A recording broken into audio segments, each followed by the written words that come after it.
여러분 역시 그 시편 101편을 여러분 그 책바지 앞에 펴놓으십시오. 오늘 제가 설교 시간에 성경 인물이 아닌 세 사람의 이름을 거론하면서 그분과 관련된 그 작품 이야기를 소개하게 되겠는데, 여러분 한 사람이 아니고 세 사람이나 되기 때문에 먼저 양해를 구합니다. 제가 청소년 시절에 제가 사는 그 집에서 조금 떨어진 곳에 조그마한 그 보신지와 같은 곳이 있었는데, 거기에 그 책방도 있고 또 LP 레코드 판을 파는 상점도 있었습니다. 어느 날 저녁에 제가 그 상점 앞을 걸어가게 되었는데, 그 상점 앞에 있는 큰 이런 스피커에서 음악이 나오는데 너무 아름다운 음악이에요. 발길을 멈추고 귀를 기울여 보니까 피아노 협주곡이었습니다. 너무 감미롭고 아름다운 그런 곡이었고, 그래서 가게 안으로 들어갔습니다. 그 가게에 젊은 여점원이 앉아 있었는데, 제가 그 여점원에게 이 곡이 무슨 곡이냐고 물었습니다. 그 LP판 그 껍질을 저에게 보여주는데, 거기에 그 영어로 코로네이션, 모차르트의 그 대관식이라고 써 있고 번호 26번이라고 적혀 있었습니다. 제가 그 모차르트의 대관식은 그때 처음 들었습니다. 제가 여점원에게 내가 이 수일 내에 돈을 좀 마련해 가지고 올 테니까 이걸 다른 사람에게 일체 팔지 말고 잘 보관해 두라고 했습니다. 그리고 얼마 있다가 돈을 마련해서 다시 거기에 가서 그 곡을 샀습니다. 그리고 제가 조립해서 만든 그 턴테이블이 있었는데, 그 턴테이블로 수없이 그 곡을 반복해서 들었습니다. 그 피아노 협주곡 26번 그 모차르트 것은 그 세 악장으로 되어 있는데 저에게 너무 감동적인 그런 곡이었습니다. 이 모차르트가 작곡한 그 대관식은 그 피아노 곡 협주곡 말고도 피아노 미사곡이 또 있습니다. 나중에 그 말씀을 잠시 드리겠습니다. 이 대관식 곡의 그 특징은 희망, 기대, 기쁨, 차분함, 그런 것이 계속 제 마음을 움직였습니다. 온 시편 101편은 대관식 시입니다. 이 시는 왕의 자리에 오르는 그 왕에 대한 그 찬사와 이제 기대보다는 왕의 자리에 오르는 그 사람이 자기가 이제 앞으로 이 왕의 자리에 올라서 어떤 왕으로서 나라를 통치하겠다고 하는 것을 하나님과 백성 앞에 약속하는 그런 내용이 됩니다. 이 시는 모두 네 단락으로 되어 있습니다. 첫째 연은 1절에서 2절 상반절인데, 거기에는 왕의 통치의 원천의 그 근거를 여기서 밝히고 있고요. 그 다음 둘째 연 2절 하반절에서 4절까지는 왕의 마음가짐에 대해서 얘기하고 있고, 그 개인적 차원입니다. 그 다음에는 세 번째 연 5절 7절에서는 왕이 실천할 그 사회적 그 스탠다드, 표준을 여기서 얘기를 하는데 사회적 차원을 말합니다. 그 다음 넷째 연 8절은 왕의 맹세를 여기서 말하고 있습니다. 먼저 그 1절에서 2절 상반절 내용인데, 그 시의 도입이 이렇게 이제 시작이 됩니다. 개역 개정본으로 내가 인자와 정의를 노래하겠나이다. 여호와여 내가 주께 찬양하리이다. 2절 상반절 내가 완전한 길을 주목하오리니 주께서 어느 때나 내게 임하시겠나이까. 여기서 내가 인자와 정의를 노래하겠다고 하는 말은 내가 완전한 길을 걷겠다고 하는 그런 뜻이 됩니다. 여기서 완전한 길이라는 것은 하나님의 그 인자, 사랑과 정의를 포함한 그런 내용의 길을 여기서 말하고 있습니다. 그리고 내가 그 완전한 길을 주님이 하나님이 오실 때까지 걷겠다고 얘기를 합니다.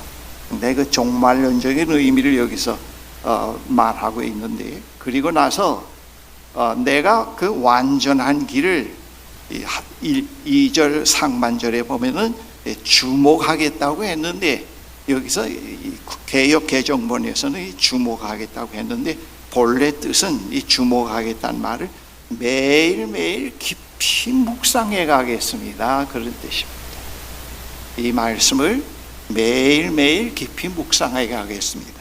사실 그 현실에서 왕으로서 통치해 가는데 하나님의 그 인자, 사랑과 정의의 길을 개인적 차원, 사회적 차원에서 실현해 간다는 것은 상당히 힘듭니다.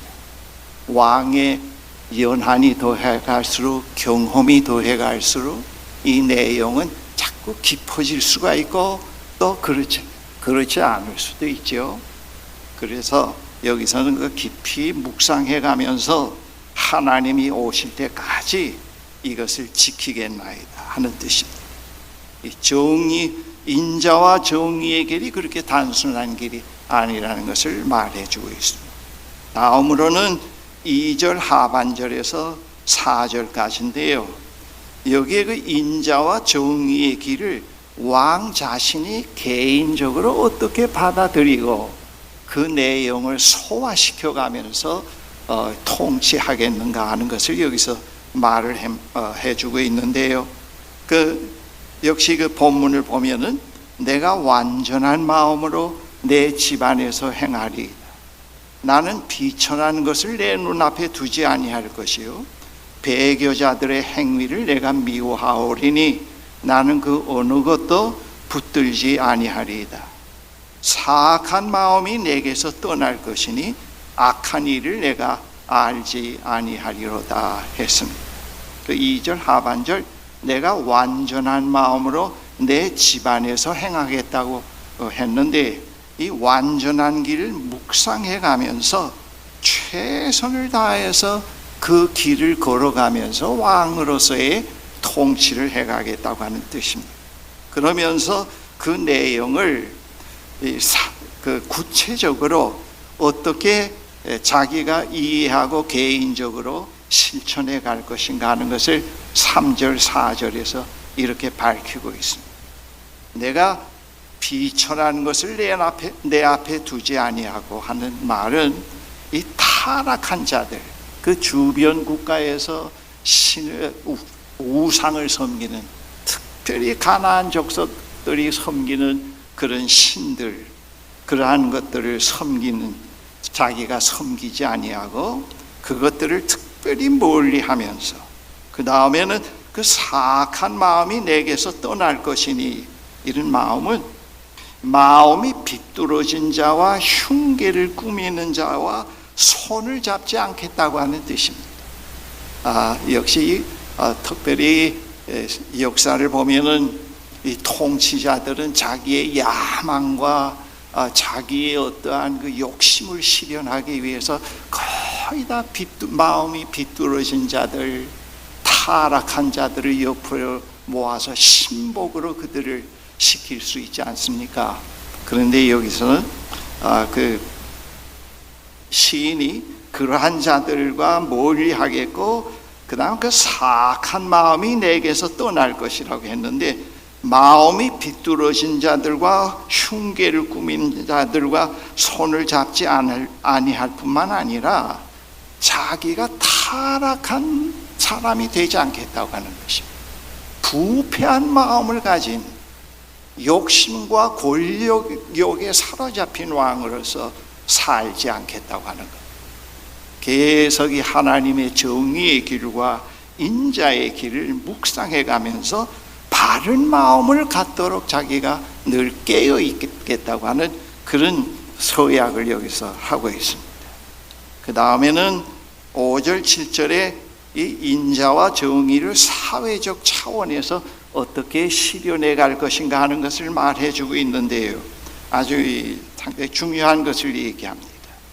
자기 이웃을 은근히 헐뜯는 자를 내가 멸할 것이요, 눈이 높고 마음 교만한 자를 내가 용납하지 아니하리로다.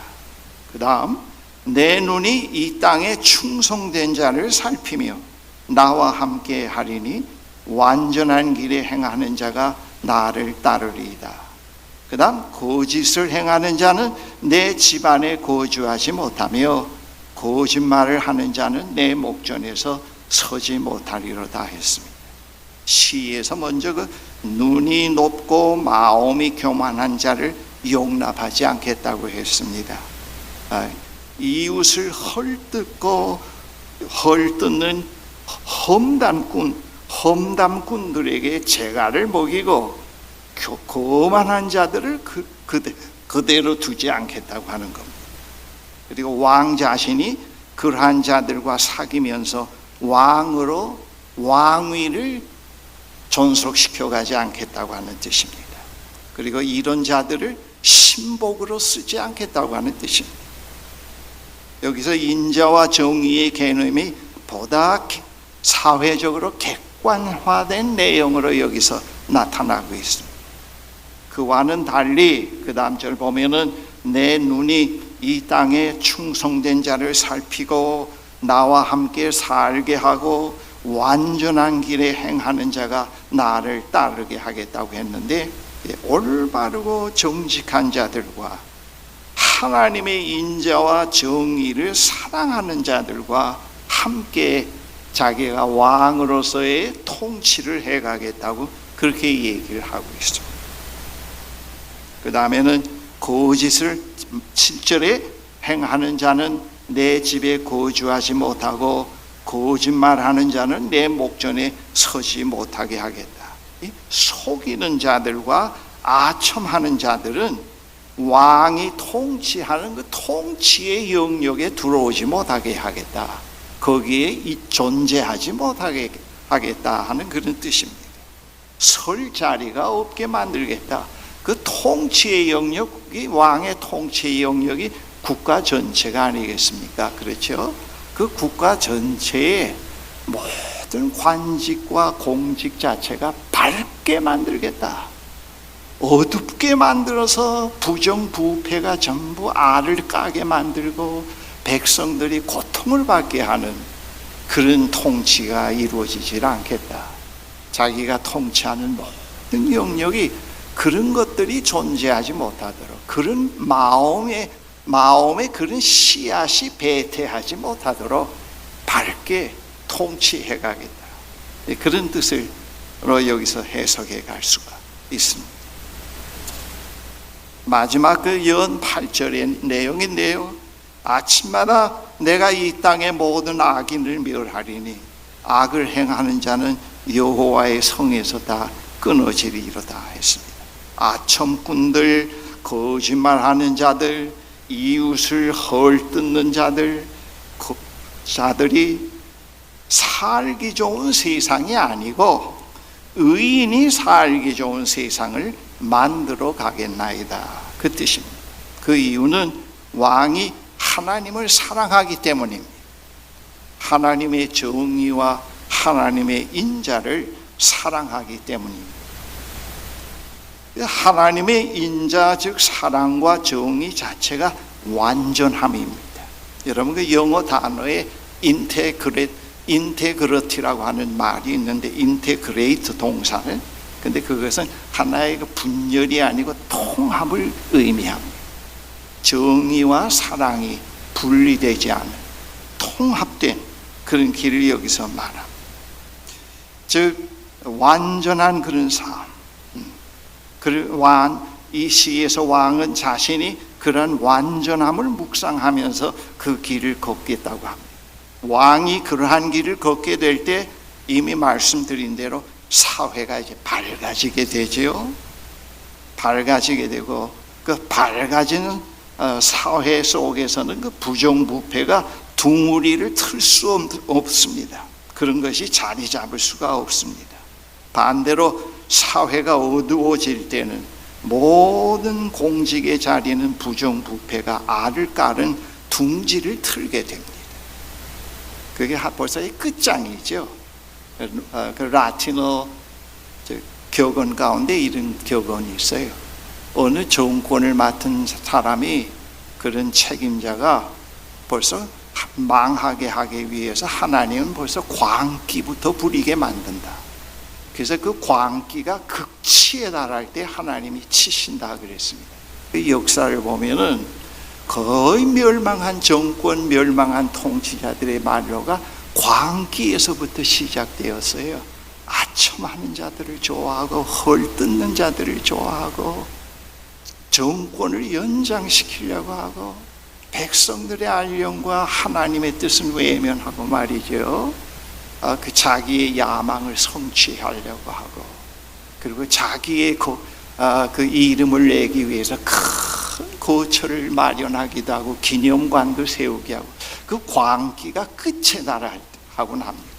광기가 벌써 끝에 달할 때 저 정권이 저 통치자가 끝이로구나 하는 것을 알 수가 있게 됩니다. 하나님은 신은 벌써 잘못된 통치자들을 광기를 부리는 것으로부터 시작해서 광기의 절정에서 그를 치신다고 그렇게 얘기를 했습니다. 이 완전한 길을 걷는 사람은 하나님을 두려워하는 사람, 하나님을 사랑하는 사람, 그의 율법을 주야로 즐거워하며 묵상하는 사람입니다. 시편 1편에는 시냇가에 심은 나무로 표현을 합니다. 그리고 그러한 사람이 지도자로 있는 나라는 백성이 행복합니다. 이 사랑, 인자와 정의가 사회적 개념으로 객관화된 개념으로 그것이 펼쳐질 때는 편안함이 옵니다. 기쁨이 오고 그 사람을 바라볼 때마다 감사가 생겨요. 이것이 영적 차원에서의 하나님의 인자와 하나님의 공의가 이 하나님의 속성의 일부인데 이것을 경험해 갈 때 그 사회의 사회의 그 공의로운 사회에서 느끼는 것보다 더한 느낌을 우리가 경험을 맛을 볼 수가 있습니다. 편안함, 자유와 자꾸 욕심에서 해방이 되고 사리 사욕에서부터 점점 벗어나게 되고 뭔가 가진 거 없는데도 충만함, 그런 것들이 그런 마음을 가진 그런 경험, 그런 맛을 갖고 사는 지도자가 될 때 그 사회에도 상당한 영향을 미치지 않겠습니까? 그렇죠? 그걸 우리가 실제로 경험하며 살 수가 있습니다. 이러한 그 통치자의 통치에서 우리는 무엇을 보게 되는가 하면 오시는 하나님 나라가 함께 있다는 걸 보게 됩니다. 하나님 나라는 지금 현재도 있고 오고 있다고들 얘기를 하고 제가 그런 얘기를 자주 합니다만, 근데 하나님 나라가 이런 통치와 함께 옵니다. 백성이 거기에 화답하고 기뻐하고 그런 통치가 이루어지는 곳에 바로 하나님 나라가 오고 있다. 하나님이 그런 거에 함께 오고 있습니다. 심판이 아닌 평화와 정의와 인자가 함께 오게 되는 겁니다. 그래서 백성들은 하나님의 인자와 정의를 찬양하며 그분을 이제 기다리게 됩니다.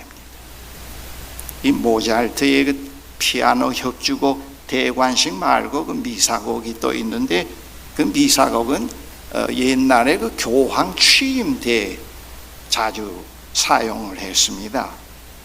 그런데 제가 이것을 들어보고는 이것은 교황 취임 때 노래하는 것이 아니고 오고 계시는 하나님을 찬양하는 곡이라고 저는 그렇게 생각을 하고 있습니다.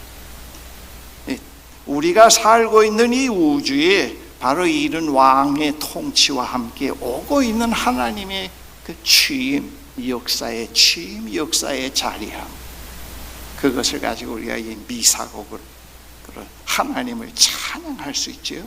그 모차르트의 대관식 미사곡은 모두 5악장, 5악장으로 구성되어 있는데 그 첫째 악장이 퀴리, 하나님의 자비를 구하는 그런 내용입니다. 2악장이 글로리아, 하나님의 영광을 찬양하는 내용이고요. 3악장이 크레도, 신앙 고백입니다. 오신 하나님은 어떤 분이다, 그것을 고백하는 것. 그 다음 4악장은 상투스인데 하나님은 거룩하시답니다. 교황이 뭘 거룩해요? 그렇죠? 하나님은 거룩하시다. 마지막이 아그누스 데이, 하나님의 어린 양을 찬양하는 그런 노래로 구성이 되어 있습니다. 이 히브리어로 인자와 정의가 헤세드와 미쉐타프라고 하는 말인데, 여기 그 히브리어의 그 헤세드는 사랑, 은혜, 긍휼을 의미합니다. 그리고 미쉐타파트는 옳음, 공의, 공평입니다. 편견 없습니다. 이것은 모두 하나님의 속성에 속하는 내용입니다. 인간 역사에서 이러한 그 하나님의 속성이 가장 극명하게 나타난 사건이 예수 그리스도의 십자가와 부활 사건인 것입니다. 거기에서 이 하나님의 인자와 정의가 어떤 거라는 것을 극명하게 보여주셨습니다. 그래서 우리는 늘 현실이 어렵더라도 이 사실 속에서 십자가와 부활을 생각하면서 희망을 갖게 되고, 현실을 넘어서서 가게 되고, 부패와 야합하지 않고 아첨꾼이 되지 않고 험담꾼들로 유치하게 살지 않게 되고, 정말 그 정의의 하나님, 인자하신 하나님을 생각하면서 이 삶의 영역을 자꾸 깊게 넓게 해갈 수가 있습니다. 이 하나님의 경험과 하나님의 지식은 20살 때의 경험과 이해로 그대로 100살까지 울고 먹지 못해요. 그때 하나님으로 묶어놓으면은 하나님은 몇 년 못 가서 버려야 돼요.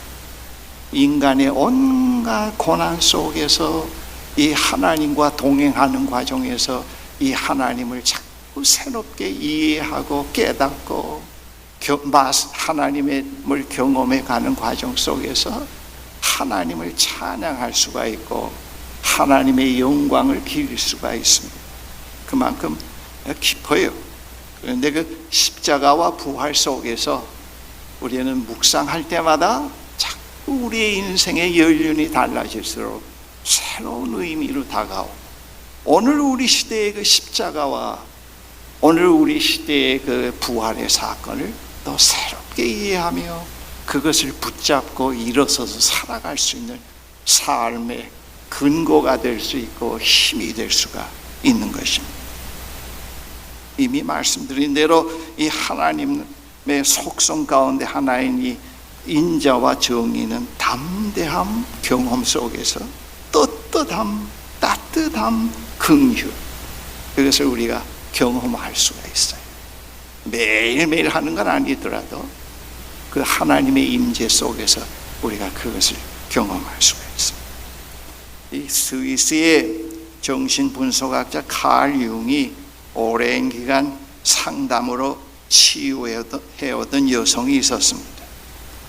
상담 날짜가 다 돼서 또 만나서 융이 너무 잘 진전이 없어서 그 여성에게 당신 어젯밤에 무슨 꿈을 꾸어서 물었습니다. 그랬더니 그 여성이 내한테 오기 전까지 그 주간에 밤에 무슨 꿈이 기억나는 꿈이 있으면은 내한테 한번 얘기를 하라 그랬습니다. 그 여성이 칼 융에게 이런 얘기를 했습니다.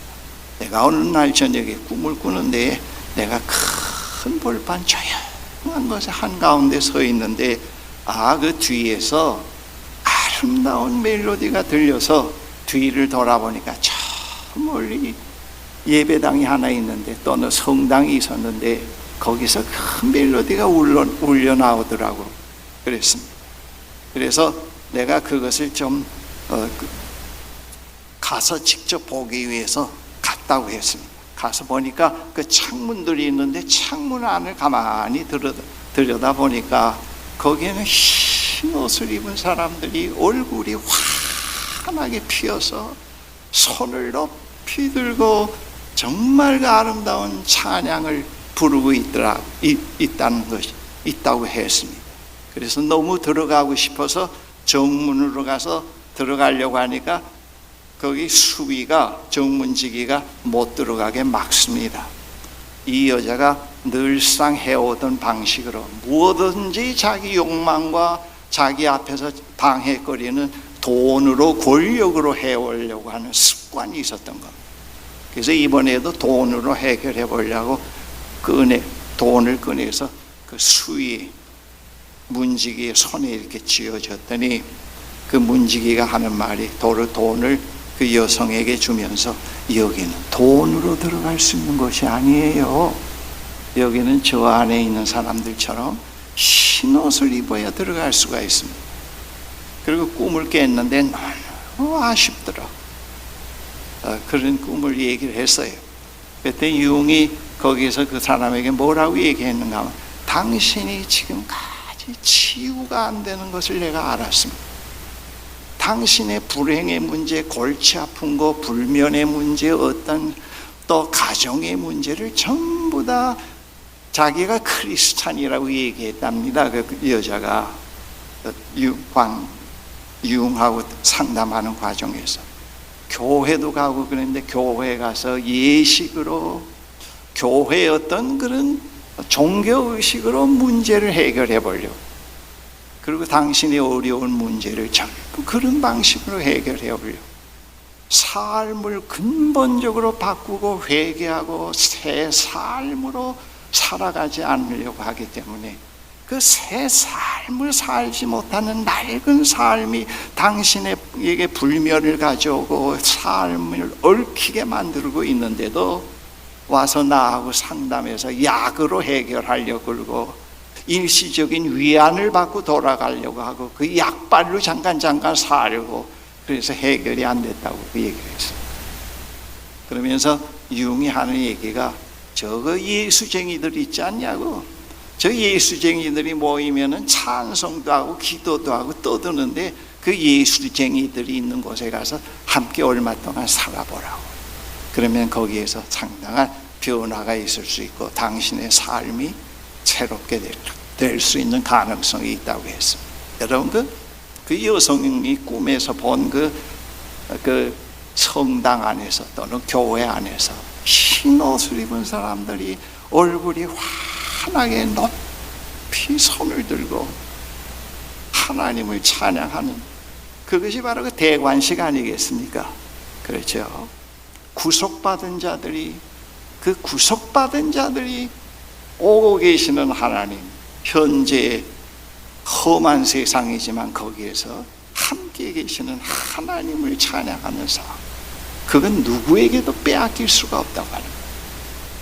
거기에 그런 삶을 가능케 만든 게 하나님의 인자와 정의, 예수 그리스도의 십자가와 부활의 사건이라고 그렇게 해석해 볼 수가 있지 않겠습니까?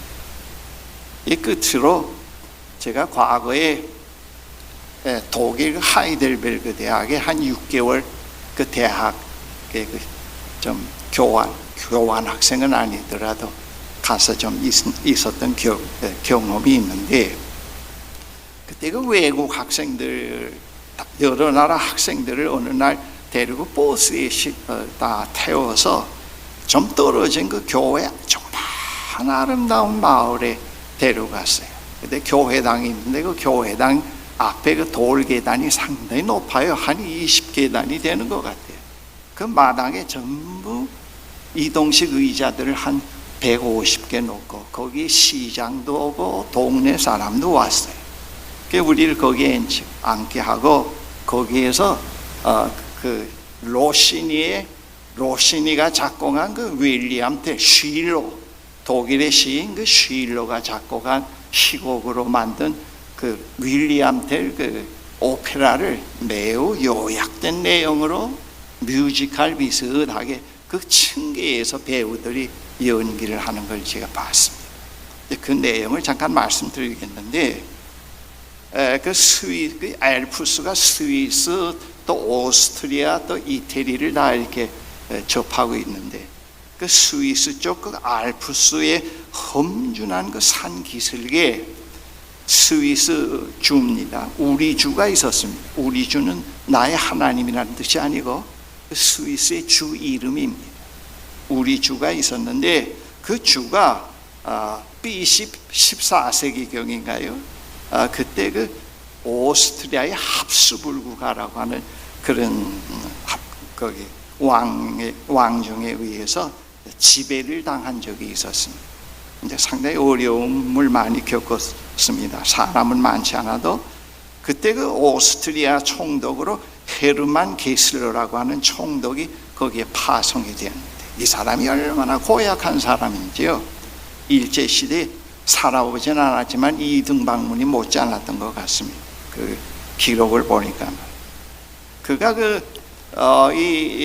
우리 주위에 사는 사람들을 전부 굴복시키기 위해서 그 보리수 나무, 큰 나무가 있는 그 광장 밑에 광장에 높은 장대를 세워놓고 자기 모자를 걸어놨어요.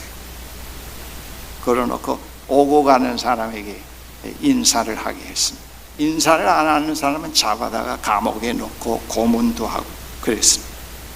근데 그때 그 전설적인 인물 윌리엄 텔이라고 하는 사람이 있었는데 화를 잘 쐈습니다.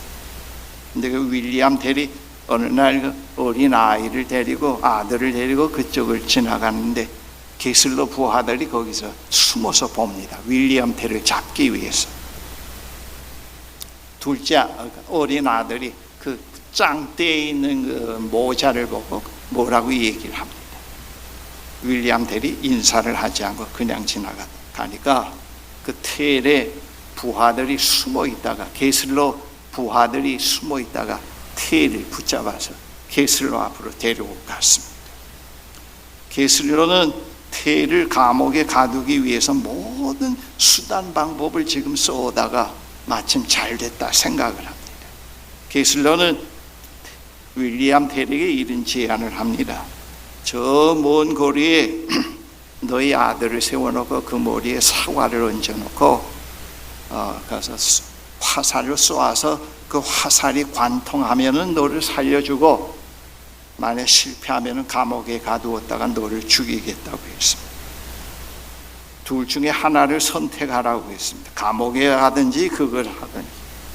그때 테일이 잠깐 생각하다가 이 아들을 세워놓고 활을 쏘는 걸로 선택을 합니다. 아들을 멀리 세우고 그 위에 사과를 얹어 놓습니다. 그 활을 꺼내서 화살을 메우는데 그 화살 한 개를 꺼내지 않고 두 개를 꺼내서 하나를 품에 감춰요. 근데 지나가던 사람들이 다 서서 숨을 죽이고 그 광경을 봅니다.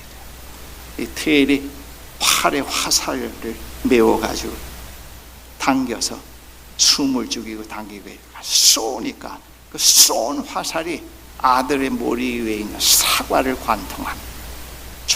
관중들이 다 환호하면서 박수를 칩니다. 그때 게슬러가 다시 테일을 그의 앞으로 불러서 너는 어찌해서 그 화살 한 개를 네 품에 숨겼냐 묻습니다. 그때 테일이 게슬러에게 무슨 얘기를 어떤 답변을 하는가 하면, 만약 내가 실패해서 아들을 죽이게 되면은 이 화살로 당신을 죽이려고 했다고 얘기를 합니다.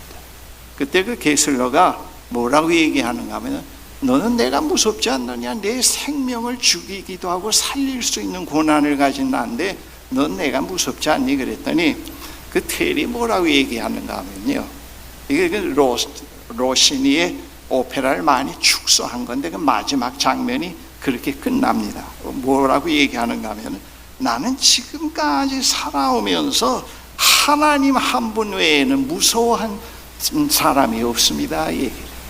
그게 끝나요. 상당히 그 감동적이에요.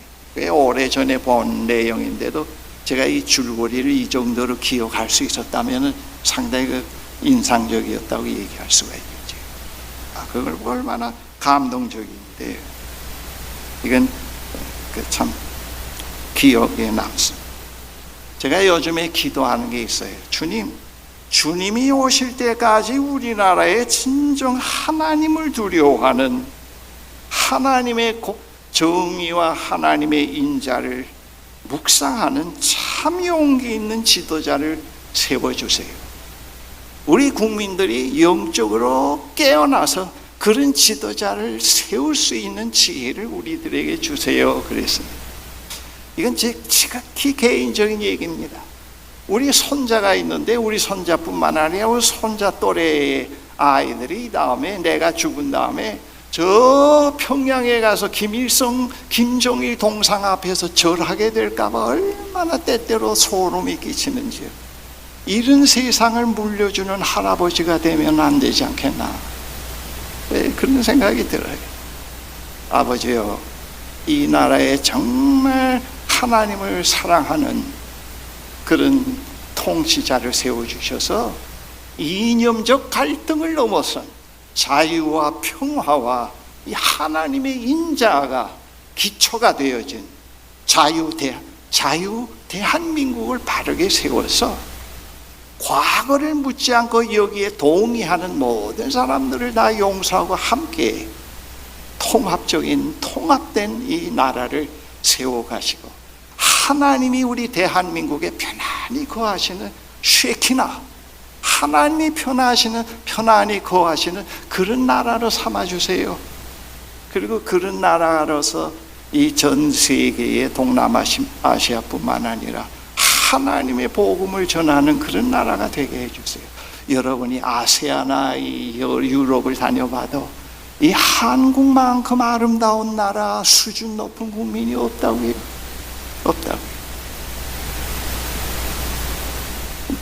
우리가 조금만 더 정신을 차리고 올바른 지도자 밑에서 올바른 길을 걷게 된다고 하면은 참 우리는 행복한 백성이 될 수 있어요. 주님이 오실 때까지 그런 나라를 지향하면서 오시는 하나님의 생각 속에 있는 그런 나라를 그림자라도 자꾸 끌어내면서 그런 나라를 세워갈 수 있다. 내가 지금 그렇게 기도해요. 그 기도가 허망한 것이 되리 아니라고 생각합니다. 왜냐하면 그런 생각이 오고 계시는 하나님의 생각과 그분의 품 안에 실제 존재하는 것이요, 또 하나님은 우리 백성에 대해서 그런 나라를 세워주시기를 원하시는 하나님일 거라고 생각합니다.